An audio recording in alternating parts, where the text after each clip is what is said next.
Imagine a fighter jet that can stop in midair, flip backwards, and spin like a falling leaf, only to recover in seconds and speed away. This isn't a sci-fi movie. This is the Sukhoi Su-35. Welcome back to Stealth Horizon. Today, we are looking at one of the most talked about machines in the Russian arsenal. It is huge, it is loud, and it is heavily armed. NATO calls it the Flanker-E, but in the aviation world, it is often just called the super flanker.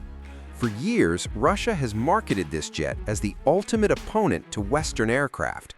But with recent conflicts changing the way we look at air warfare, does the Su-35 still hold the crown? In this video, we are going to strip away the complex engineering terms. We will explain exactly what this jet does, how it fights, and what reliable news sources are saying about its performance in the real world. Let's fly. To understand the Su-35, you first have to understand what it is not. It is not a stealth fighter. Unlike the American F-35 or Russia's own Su-57, the Su-35 does not try to hide from radar. It is big and bold. Think of the Su-35 as a muscle car. It relies on raw power, speed, and agility. It is a fourth-generation plus fighter. This means it's an upgraded version of older designs, built with modern technology to bridge the gap until newer stealth jets are ready. So what makes it special? Two things: eyes and agility. Let's talk about agility first. The Su-35 has engines with thrust vectoring. In simple terms, the nozzles at the back of the engine can move. They don't just blast air straight back. They can point up, down, or sideways. This allows the jet to turn incredibly tight corners that would break other planes. It helps the pilot dodge missiles or point the nose at an enemy very quickly during a dogfight. Now, let's look at the eyes. The Su-35 uses a radar system called the Irbis-E. Imagine standing on a mountain and being able to see a car moving 400 kilometers away. That is roughly what this radar can do. It is incredibly powerful. It allows the Russian pilot to detect enemy aircraft long before they can see him with their own eyes. However, having big eyes is useless without big teeth. The Su-35 is like a flying warehouse. It has 12 to 14 hard points. These are the spots on the wings where weapons are attached. It can carry long-range air-to-air missiles to shoot down other planes or heavy bombs to strike targets on the ground.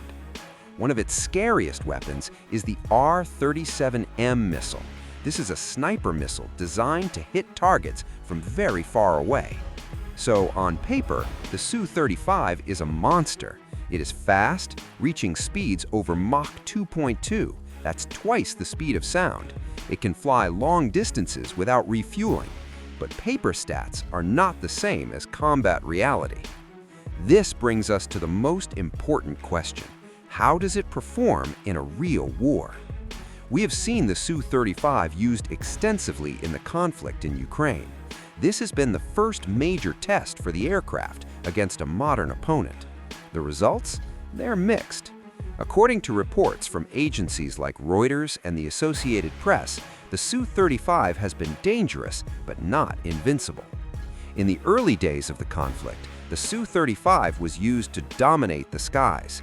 Its long-range radar made it very hard for Ukrainian jets to get close. It acted as a hunter, patrolling high in the sky and firing missiles from a safe distance. However, it has vulnerabilities. Because the Su-35 is not a stealth jet, it is easy to see on radar. Western intelligence reports indicate that several Su-35s have been shot down by ground-based air defense systems. This teaches us a lesson about modern war. No matter how well a plane can do a backflip, it cannot outrun a modern missile if it gets too close. The Su-35 is a master of the dogfight, fighting close up, but modern wars are often fought from hundreds of miles away. If it has weaknesses, why does Russia keep building them? The answer is cost and time. Russia is developing a true stealth fighter, the Su-57, but building stealth jets is expensive and slow. The Su-35 is the reliable workhorse. It is cheaper to build and easier to maintain. It keeps the Russian Air Force dangerous while they wait for the future technology to mature. It is also a major export product. China is the biggest international customer, having bought 24 of these jets to study their engines and radar. Other countries have shown interest, though international sanctions have made buying Russian weapons more difficult recently. To summarize, the Su-35 is a legendary machine. It is one of the most beautiful and agile aircraft ever built. It represents the absolute limit of what a non-stealth fighter can do. It has powerful eyes, heavy weapons, and incredible speed. But as we have seen in recent years, the age of the dogfight is fading. In a sky filled with invisible stealth jets and smart missiles, the Su-35 is a gladiator fighting in a sniper's war. What do you think? Is agility still king, or is stealth the only way forward?